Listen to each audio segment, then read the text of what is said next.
Marketing is easy when people already understand what you sell. But what happens when your product doesn't fit a category at all? On this episode of Flip Your Marketing Flops, I'm joined by Rachel LeRoy, founder of the award-winning platform HipMaps, to break down how you market something completely unique without confusing your audience or spreading yourself too thin. Let's flip your marketing flops.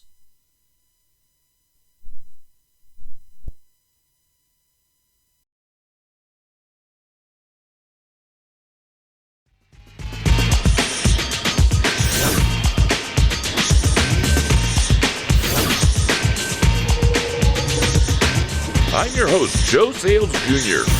Welcome to Flip Your Marketing Flops, the digital marketing and lead generation podcast. Welcome to Flip Your Marketing Flops, the podcast, providing weekly episodes of presentations, interviews, and conversations with marketing professionals and industry experts discussing common marketing mistakes and how to prevent them. If you're an entrepreneur, local service-based business owner, small business marketer, or a new digital marketing professional, and you don't normally have access to insider marketing knowledge, then this podcast is for you.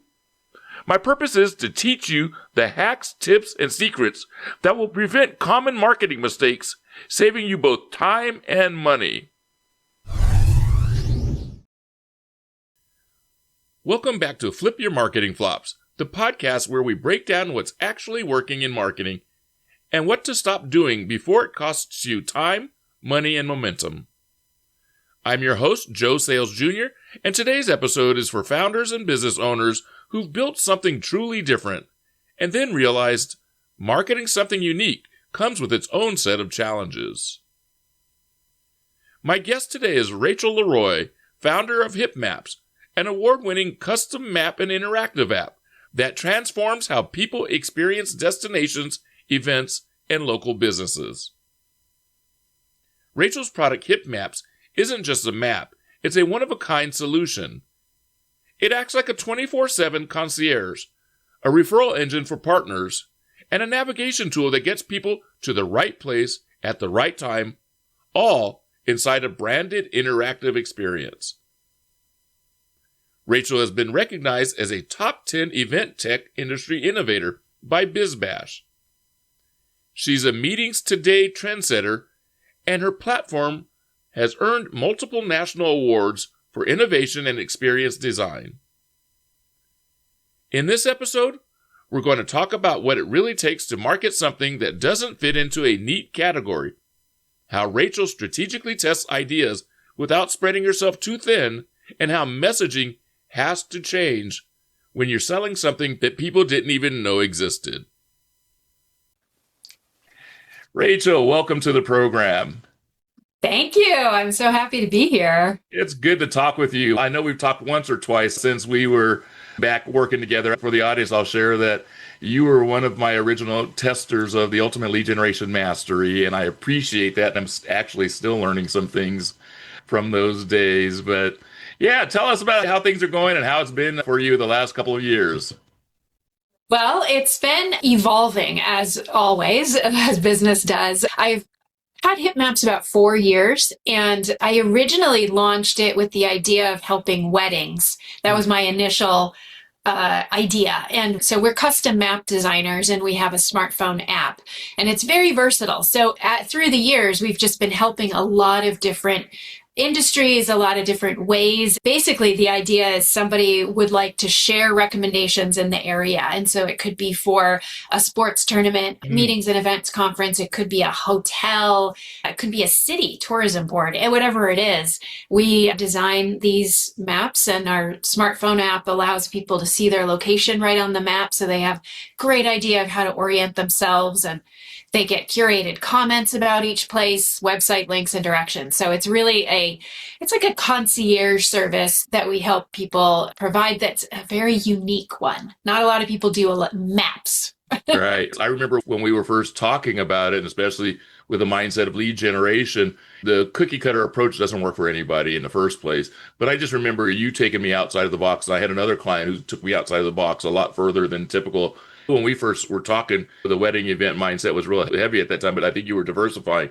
You said sports, and I'll just tell you that since you know about what's happened behind the scenes today, I was on a side venture with one of my kids who's back from college, and we were looking at old video, and a lot of the old video I had was old soccer tournaments. And so we would always be traveling the soccer teams and dance.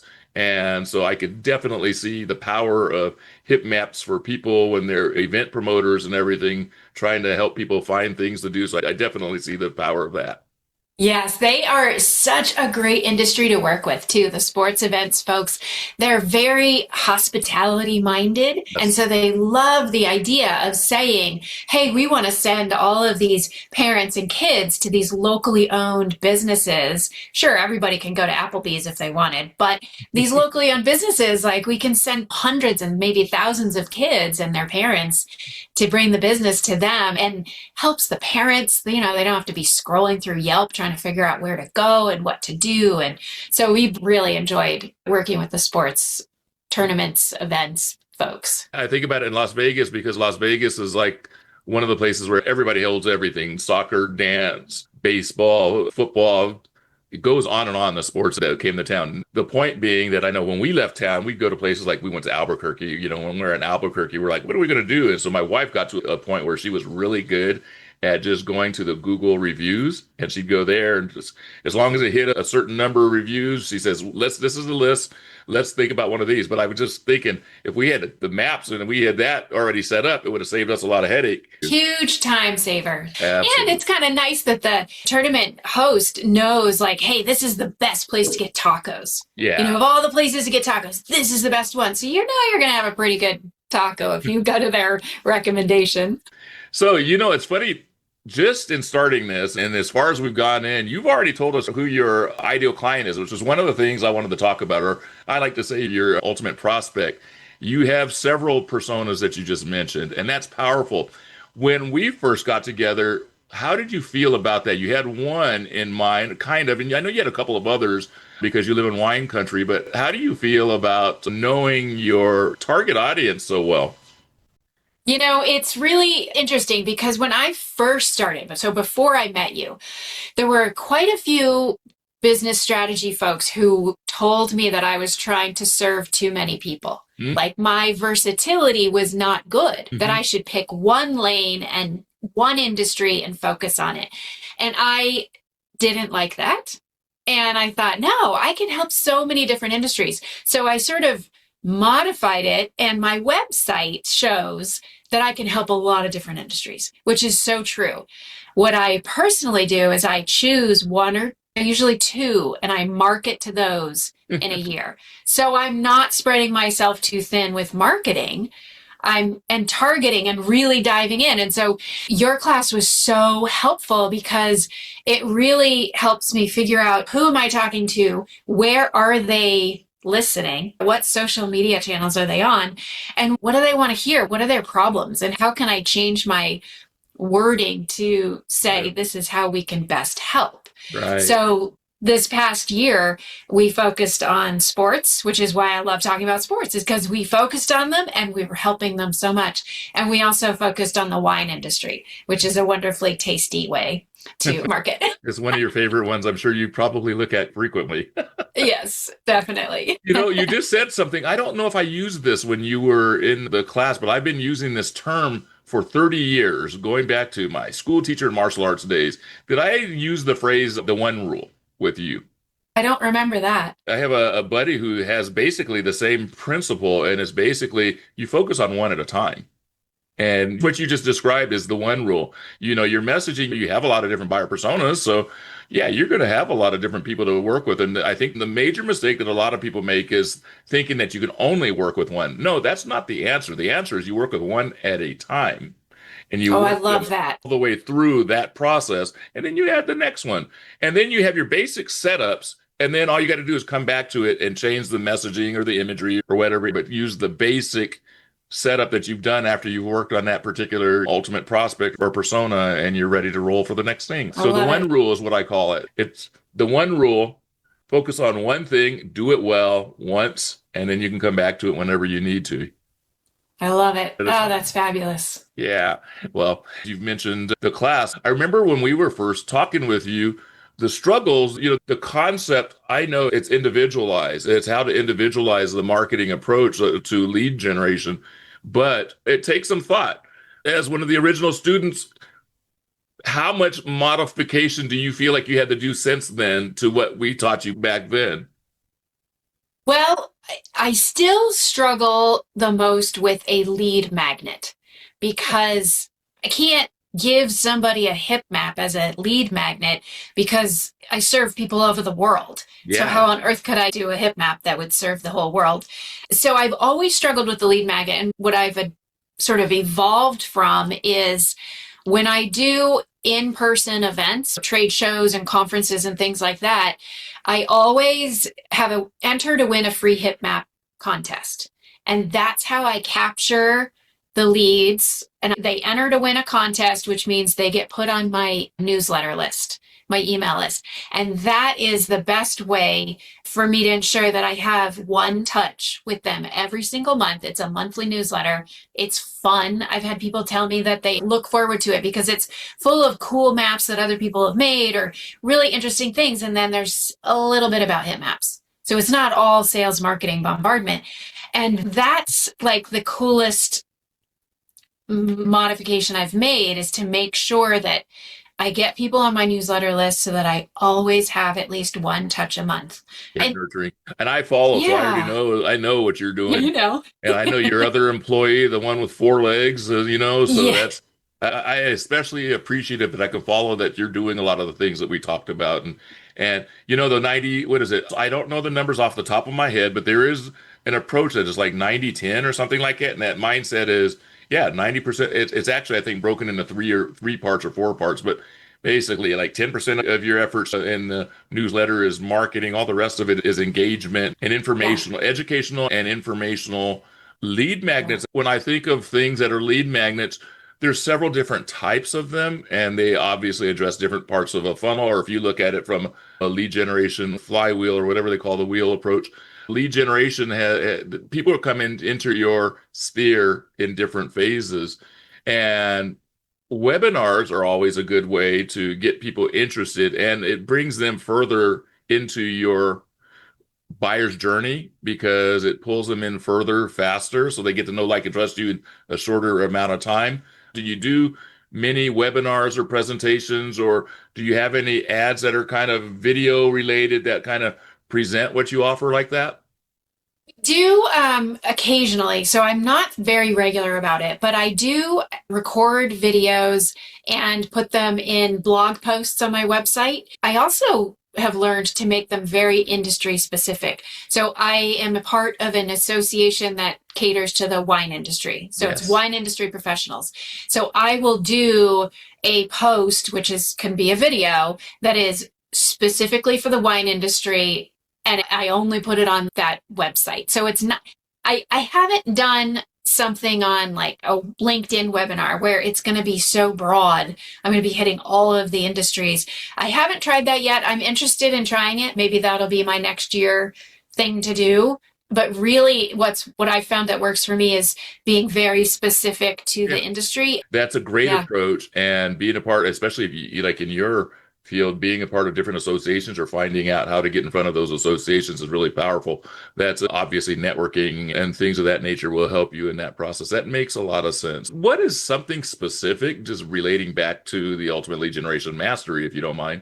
What's something specific that you would say you took from being a part of that you are still regularly using, that's regularly guiding your strategy in your lead generation efforts? It's the remarketing and the infinity funnel. The infinity double funnel. Yep. Double funnel. Yes, the Yes. infinity double funnel. It's the take the marketing funnel, but then the remarketing and the retargeting. And that has been key. So I've actually brought on a full-time salesperson to help. Oh, great. And yeah, I'm I'm not good at follow-up.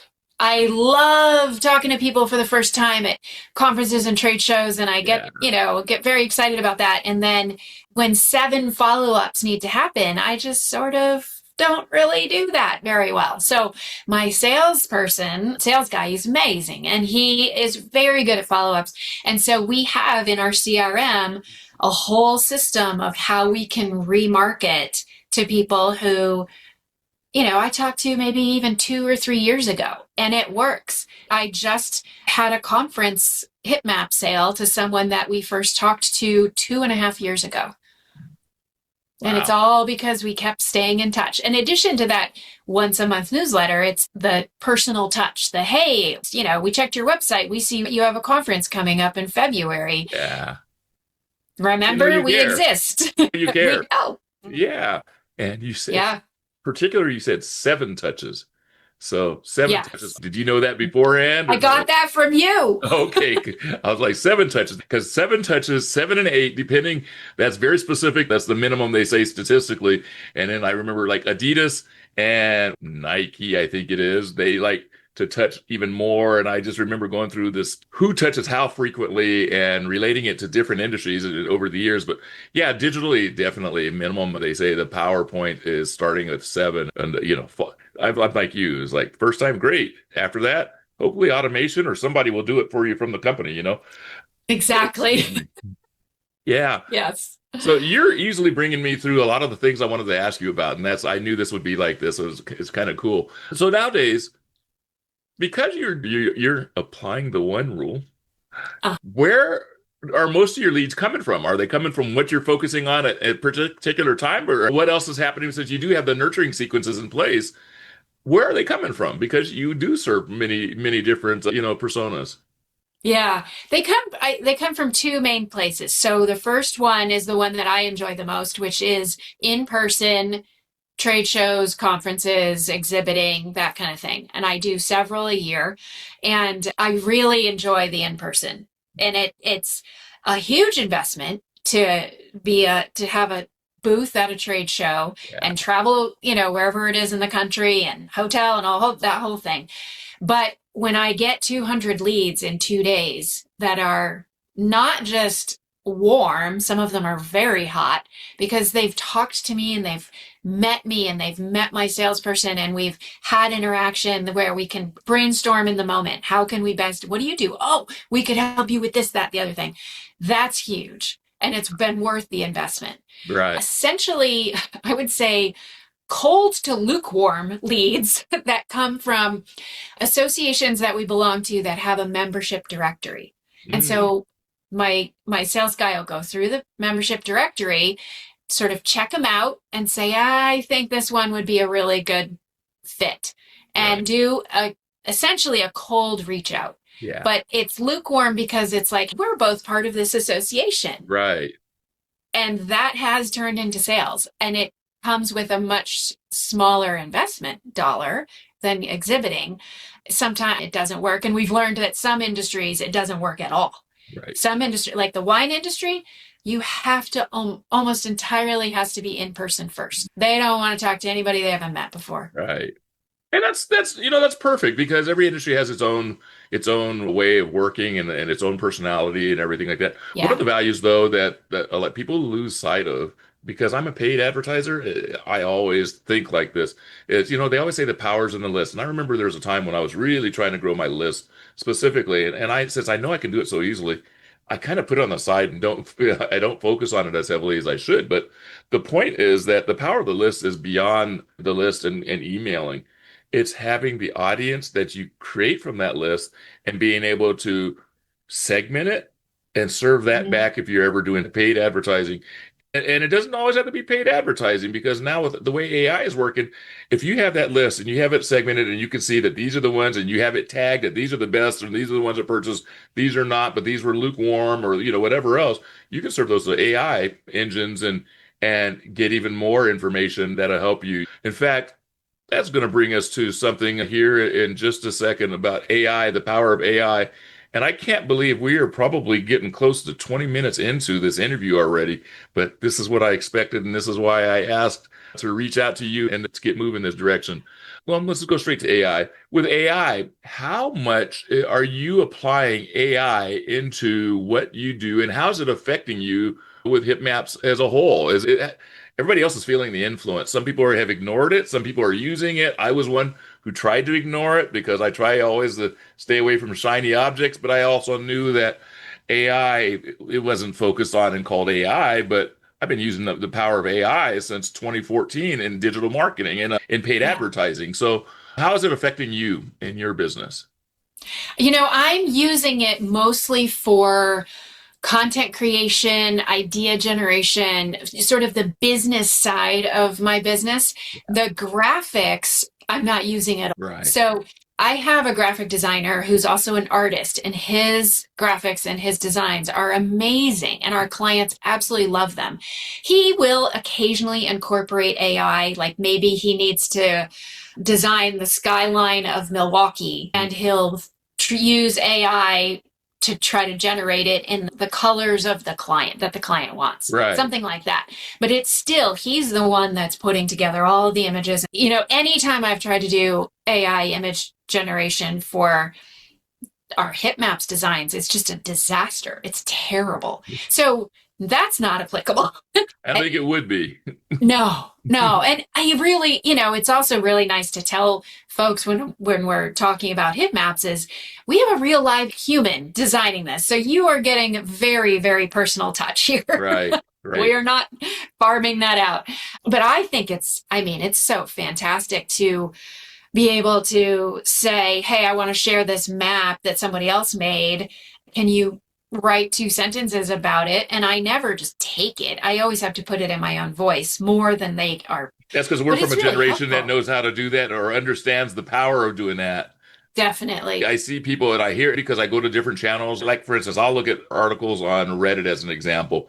And on Reddit, there's a strong voice in there about the dislike of AI. But I go back and I stop and think, you know what? If you're using it wrong, yeah, I totally would have a negative voice about it. But if you're using it right, you don't notice it, or at least don't notice it Yeah. much. And if it's making you more productive, and if it's making you, like, for instance, you and I probably doing the same thing for both of us, is it's allowing us to go into an area where we didn't have enough manpower or time to go into, spend time on things that we knew we needed. And Yep. so, like I use it the exact same ways. I tell you, you're my virtual assistant and my brainstorming partner with this much experience. Definitely. Will you research this and then, whatever.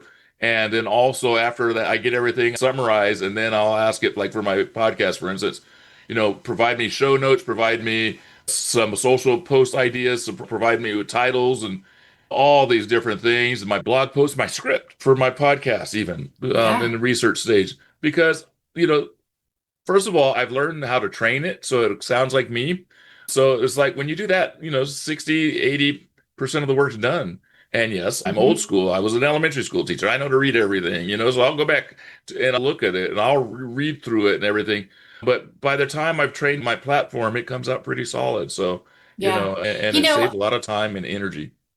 I also really like it for looking at something that I've been looking at way too long with fresh eyes. Yeah. So look at my website and tell me how I can improve it, or tell me how I can say this better because I have no fresh eyes at all. Let AI say, "Oh yeah, that's really confusing." Oh my God, if AI thinks it's confusing, then somebody else does too. Let's figure out how to change it. I'm doing my Ultimate Lead Generation Mastery website. I do it myself because I've been Yeah. doing, websites for 25 years. I'm doing it myself. I changed platforms one time. Somehow I lost my Envy Digital Solutions one. So I kind of put up one fast. I didn't put up an AI one. I did it all on my own, but I kind of got some of the content from AI and I was looking at that. But then recently, especially after working with a couple of clients, it made me realize, yeah, I really should be using this on my own because what I'll do is I'll get a new client and I'll say, AI, help me. Let's take a look at what they're missing on this. I don't have a checklist to tell me what's missing. I usually know off the top of my head what I think is missing.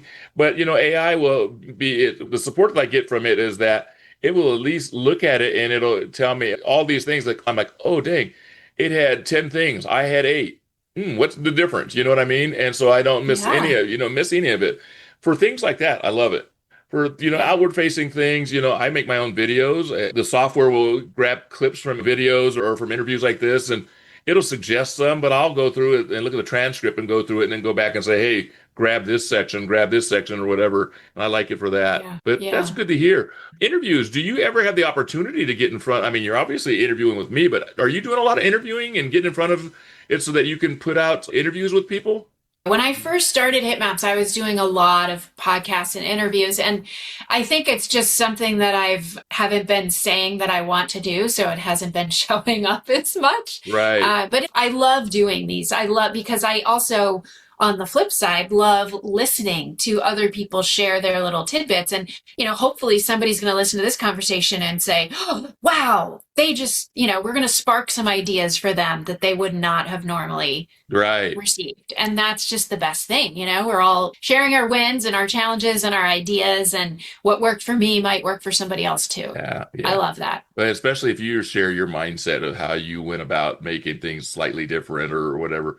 I was going to ask you about platforms. I'm going to run out a little bit of time, so keep that in mind if you have an opportunity, because I'm going to ask you something that I want to make sure. We've probably got about 5 minutes or so left Okay. of time for the recording. So if you could just quickly kind of go over platforms that are helpful for you to be able to reach out to people. And also, since this is Flip Your Marketing Flops, tell us about some of your flops. If you can do those two things as quickly as you can run through them. Okay. Yeah. Okay. I'm going to start first with the platforms. I love Loom. Loom. I love Loom. What we do is so unique, and it's very hard to explain without a visual. So with Loom, I can share my phone screen to my computer screen. I can show examples of maps. I can show what the app looks like. And I'm not sending a big video file. I'm sending Right. a link to a video, and it's me narrating. And that has been a huge game changer. I also really like using Crisp, the noise cancellation software, which I believe came from you. I think I was talking to you one time when I had somebody behind me working. In fact, I think you're Yes. the one. Yes, I have a beagle who barks all the time, and my husband's a musician. So if I don't have noise canceling software, I can't work at home. So those are my top two. Those are my Powerful. top two. Yes. Yeah. Okay. So for flops, I think my, oh boy, I think my biggest flop was actually attending and exhibiting at a trade show that I thought was going to be a really good fit in the wedding industry. Hmm. And it was not at all. Hmm. And I did what I could for research, and you do what you can. Sometimes it's just strategic throwing spaghetti against the wall and it won't stick. And so that was a big flop, and it was an expensive flop, but it was a lesson well learned. Taught you a lot. Well, since we are coming to the end of this, do you have any projects that are coming up for the next year that you really want to talk about real quickly? And then anything else that you'd like to share, if you have anything you want to share with the audience where we can find you on the internet and things of that nature. Yeah, so and this is great because I'm going to be using the Ultimate Lead Generation Mastery course materials to because we're going to expand into a brand new industry that we haven't targeted at all or marketed to at all, and that's small colleges and universities. And so in the next couple of weeks, I'm going to be using those materials to figure out the marketing and the lead generation and do the whole research. So that's really exciting to think about going into an entirely new industry. So the best way for people to check us out is our website, hipmaps.com, HIPMAPS.com. And you can make a discovery call appointment with me. My motto is done is better than perfect. So if you're stuck and you want a little pep talk to get going, let's chat. Awesome. Rachel, it's been a pleasure having you on this today. I still could go on and on with you, but I'm going to stop here. This will give us more opportunities for the future. I love the mindset that we share. You had to come up with a customized strategy. You were able to do that, and you're doing well with your business these days. I take pleasure in seeing where it is today, and especially listening to where you were when you were dealing with the wedding industry and whatnot. So, yeah, it's great to interview you today. It's great to see you, great to speak with you, and wish you the best for the coming year. But anyway, Rachel, thank you again for being on the show today, and I look forward to future success in 2026 and beyond with you. Thank you so much, Joe. It's been absolutely wonderful catching up. I appreciate it. Before we wrap up, I want to highlight one key takeaway from today's conversation. When you're building something truly unique, lead generation isn't about pushing harder. It's about clarity, education, and showing people what's possible. If you're curious how hip maps could fit into your business, your destination, or your next event, Rachel is offering 10% off your first Hip Maps purchase when you sign up for the monthly Hip Maps newsletter. You'll find that link in the show notes. Rachel, it's great to have been a part of your unique journey. Thank you for sharing your journey, your honesty, and your approach to growing something original. If this episode helped you rethink how you can market something different, make sure to subscribe, leave a review, and share it with another founder who's building outside the box. I'm Joe Sayles Jr., and I'll see you on the next episode of Flip Your Marketing Flops. Flip Your Marketing Flops is the digital marketing and lead generation podcast where you can listen in on the latest digital marketing and lead generation trends and tips through conversations with marketing professionals. We're helping service businesses and entrepreneurs produce better marketing results. Tune into our latest episode on your favorite listening platform. Get involved with the show. There are many ways to do so. You can email me here at the show. Just use joe@flipyourmarketingflops.com. If you enjoy the content on this channel, let me know. If you have a digital marketing topic you would like to know more about, tell me about it. And if there is someone you think I should have on the show, just give me their name.